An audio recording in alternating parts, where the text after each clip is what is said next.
ओम श्री शक्ति नमः। ओम श्री शक्ति नमः। कैलाश सहिता ऋषियों का सूर्य जी से तथा वामदेव जी का स्कंद से प्रश्न प्रणवार्थ निरूपण के लिए अनुरोध। नमः शिवाय। सांबाय सगन्य ससुन्वे प्रधान पुरुषाय सर्ग इष्टि न हेतवे।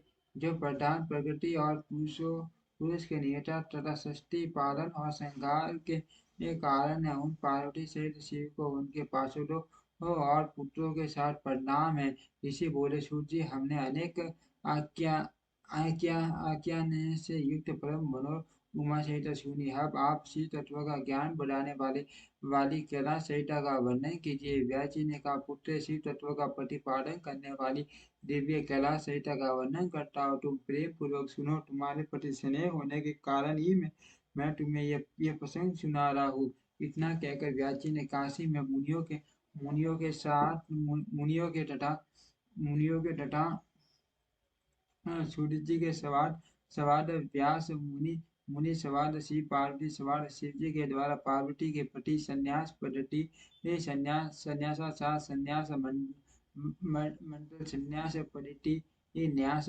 बंद पूजन पन्नवाद पद्धति आदि पंचकों का वर्णन करके पुण्य ऋषि गण तथा सूर्य जी के मिलन एवं सवाद की अवतारणा करते हुए सूर्य जी के प्रति ऋषियों के प्रशंसा का ये वर्णन किया। ऋषि बोले, माँ महाभाग सूर्य जी, आप हमारे श्रेष्ठ गुरु हैं, और यदि आपका हम पर अनुग्रह हो तो हम आपसे एक प्रश्न पूछते हैं। श्रद्धालु शिष्य पर आप जैसे गुरुजन सदा स्नेह रखते हैं। इस बात को आपने इस समय हमें प्रत्यक्ष दिखा दिया है। मुने विरजा होम हो होम के समय पहले आपने जो वामदेव का मठ सूचित किया था, उसे हमने विस्तार पूर्वक नहीं सुना। अब हमें बड़े आदर और श्रद्धा के साथ उसे सुनना चाहते हैं। कृपा सिंधु, आप श्रद्धा पूर्वक उसका वर्णन करें। ऋषियों की यह बात सुनकर सूर्य के शरीर में रोमांच हो आया। उन्होंने गुरु के भी परम उत्कृष्ट गुरु महादेव जी को, त्रिभुवन जननी महादेवी उमा को तथा गुरु व्यास को भी भक्ति पूर्वक नमस्कार करके मुनियों को आदित करते हुए गंभीर वाणी में इस प्रकार कहा। सूर्य जी बोले, मुनियो, तुम्हारा कल्याण हो, तुम सब लोग सदा सुखी रहो। महाभाग महात्माओं, तुम भगवान शिव के भक्त तथा दृढ़ता पूर्वक व्रत का पालन करने वाले हो। यह निश्चित रूप से जानकर ही मैं तुम लोगों के समक्ष इस विषय का प्रसन्नता पूर्वक वर्णन करता हूँ। ध्यान देकर सुनो। पूर्व काल के रटंत कल्प में माँ मुनि वामदेव माता के गर्भ में बाल बाल बाल निकलते ही शिव तत्व के ज्ञाताओं में सर्वश्रेष्ठ माने जाने लगे।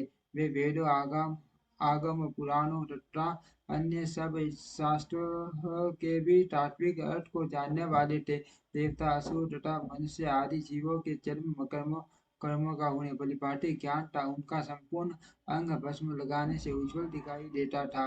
उनके मस्तक पर जटाओं का समूह शोभा देता था। वे किसी के आश्रित नहीं थे। उनके मन में किसी वस्तु की इच्छा नहीं थी।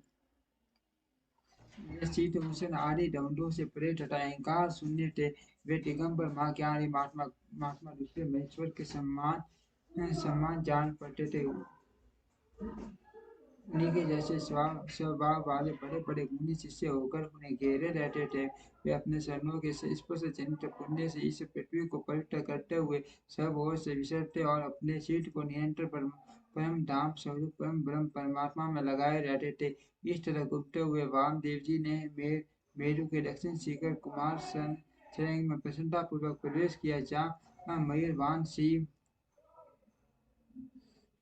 गुमान ज्ञान में शक्ति धारण करने वाले समस्त असुरों के नाशक और सर्वदेव वंदित भगवान स्कंद रहते थे। उनके साथ उनके शक्ति पुता गंजाबुली भी थी। वहीं स्कंद सर के नाम से प्रसिद्ध एक सरोवर था, जो समुद्र के समान हाँ अगाध एवं विशाल दिखाई देता था। उसका जल ठंडा और स्वादिष्ट था। वह सरोवर सहसा अगाध एवं बहुल जल राशि से पूर्ण था। उसमें संपूर्ण आश्चर्यजनक गुण विद्यमान थे। वह जलाशय स्कंद स्वामी के समीप ही था। मां मुनि वामदेव ने शिष्यों के साथ उसमें स्नान करके शिखर पर बैठे हुए मुनिवंत सेवित कुमार का दर्शन किया। वे उगते हुए सूर्य के समान तेजस्वी थे। मोर मोर उनका श्रेष्ठ वाहन था। उनके चार भुजाएं थी। सभी अंगों से उड़ाता सुशील होती थी। मुकुट आदि उनकी शोभा बढ़ा रहे थे। रतन पुत्र दो शक्तियां उनकी उपासना करती थी। उन्हें ने अपने चार हाथों में कर्म से शक्ति कूट भर और अभय धारण कर रखे थे। स्कंद का दर्शन और पूजन करके उन मुनीश्वर ने बड़ी भक्ति से उनका स्तवन आरंभ किया।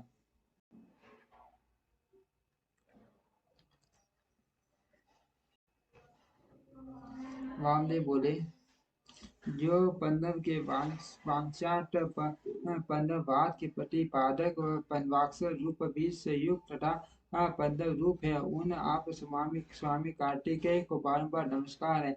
वेदांत के अर्थ बुद्ध ब्रह्म ही जिनका स्वरूप है, जो वेदांत का अर्थ करते हैं, वेदांत के अर्थ को जानते हैं और नित्य विदित है, उन स्कंद स्वामी को बारंबार नमस्कार है। समस्त प्राणियों की हृदय गुप में प्रतिष्ठित गो को नमस्कार है। जो स्वयं गोवा में जिनका रूप गुआ है तथा जो गुआ शास्त्रों के ज्ञाता है, उन स्वामी कार्तिकेय को नमस्कार है। प्रभु आप अनु से भी अत्यंत अनु और मान से भी मान है। कारण और कार्य अथवा भूत और भविष्य के भी ज्ञाता है।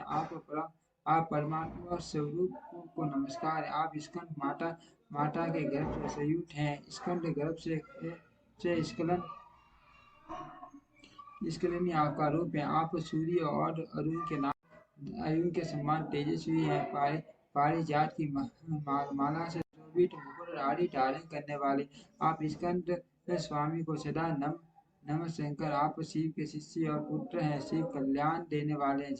शिव को प्रिय है तथा शिवा और शिव के लिए प्रत्येक की निधि है। आपको नमस्कार है। आप गंगा जी के कर्तिकाओं के कुमार भगवती उमा के पुत्र तथा वन में शयन करने वाले आप माँ मान को नमस्कार है। पंचाक्षर मंत्र आपका शरीर है। आप अर्थ का विधान करने वाले आपका रूप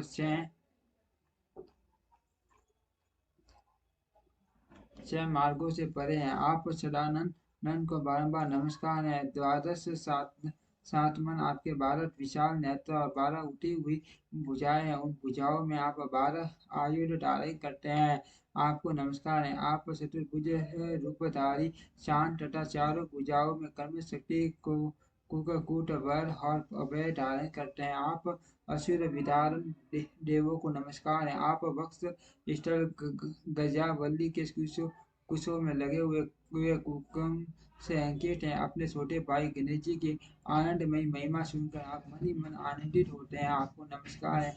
ब्रह्मा आदि देवता मुनि और किन्नरों से गाई जाने वाली गाथा विशेष के द्वारा जिनके पवित्र कीर्ति धाम का चिंतन किया जाता है, उन आप स्कंदों को नमस्कार है। देवताओं के निर्मल कीर्त को विभूषित करने वाली पुण्य पर मालाओं से आपके मनोर सन्नार बिंदों की पूजा की जाती है। आपको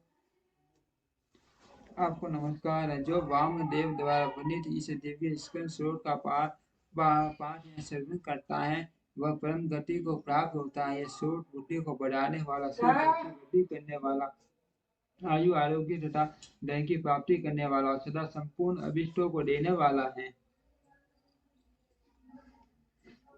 वामदेव ने इस प्रकार देव सेनापति भगवान स्कंद की स्तुति करके 3 बार उनकी परिक्रमा की और पृथ्वी पर दंड की भांति गिर कर नतमस्तक और बारंबार साष्टांग प्रणाम और परिक्रमा करने के अनंतर वे विनीत भाव से उनके पास खड़े हो गए। वामदेव जी के द्वारा किए गए इस परमार्थ पूर्ण स्रोत को सुनकर महेश्वर पुत्र भगवान स्कंद बड़े प्रसन्न हुए। उस समय वे माँ से वामदेव देव जी से बोले, पुण्य मैं तुम्हारी की हुई पूजा पूजा स्तुति और भक्ति से तुम पर बहुत प्रसन्न हूँ, तुम्हारा कल्याण हो। आज मैं तुम्हारा कौन सा प्रिय कार्य सिद्ध करूँ? तुम योगियों में प्रधान सर्वथा परिपूर्ण और निष्प्रभ हो। इस जगत में कोई ऐसी वस्तु नहीं है जिसके लिए तुम जैसे वीतराग महर्षि याचना करे, तथापि धर्म की रक्षा और संपूर्ण जगत जगत पर अनुग्रह करने के लिए तुम जैसे साधु संत संत भूतल पर विचरते रहते हैं। ब्राह्मण यदि इस समय मुझसे कुछ सुनना हो तो कहो, मैं लोक पर अनुग्रह करने के लिए उस विषय का वर्णन करूंगा। स्कंद की वह बात सुनकर महामुनि वामदेव विनयान्वित हो मेघ के समान गंभीर वाणी में कहा। वामदेव बोले बोले भगवान आप परमेश्वर हैं, अलौकिक हैं और लौकिक हैं, सब प्रकार की विभूतियों से के दाता हैं, सर्व के सर्वकर्ता, संपूर्ण शक्तियों को धारण करने वाले और सबके स्वामी हैं। हम साधारण जीव हैं। आप परमेश्वर के समीप बोलने की शक्ति या बात करने की योग्यता हमें नहीं है, तथापि यह आपका अनुग्रह है कि आप मुझसे बात करते हैं। माँ प्रज्ञा मैं कृतार्थ हूँ, कण मात्र विज्ञान से प्रेरित हो आपकी समक्ष अपना प्रश्न रख रहा हूँ। मेरे इस अपराध को आप क्षमा करेंगे। पन्ना सबसे उत्तम मंत्र है, वह साक्षात परमेश्वर का श्वासक है। पशु जीवों के पास बंधन को छिड़ाने वाले भगवान पशुपति ही उसके आचार्य हैं। ओमि टीग सर्वम सर्वम ओंकार ही यह प्रत्यक्ष से दिखने वाला समस्त जगत जगत यह सनातन श्रुति का कथन है। ओमि टी ब्रह्म ब्रह्म अर्थात ओम ये ब्रह्म है तथा सर्वे ओटम ब्रह्म मांडू ये सब का सब व्रति है इत्यादि बातें भी श्रुतियों द्वारा कही गई है। इस प्रकार मैंने समष्टि तथा वृष्टि भाव से पन्नवाद का सेवन किया है। तात्पर्य यह है कि समष्टि और व्यष्टि सभी पदार्थ पन्नव के ही अर्थ है। पन्नव के द्वारा सबका प्रतिपादन होता है। यह बात मैंने सुन रखी है। माँ से मुझे कभी आप जैसा गुरु नहीं मिला। अर्थ कृपा करके आप प्रबंध के अर्थ का प्रतिपादन कीजिए। उपदेश की विधि से तथा सदाचार परंपरा को ध्यान में रखकर आप हमें पन्नवाद का उपदेश दे। मुनि के इस प्रकार पूछने पर स्कंद ने पन्नव स्वरूप अड़तीस श्रेष्ठ कलाओं द्वारा लक्षित तथा सदा पार्षद भाग में उमा को साथ रखने वाले और मुनिवरों से घिरे हुए भगवान सदाशिव को प्रणाम करके उस श्रेय का वर्णन आरंभ किया जिसे श्रुतियों ने भी छिपा रखा था। ओम श्री शक्ति नमः। ओम श्री शक्ति नमः। ओम श्री शक्ति नमः।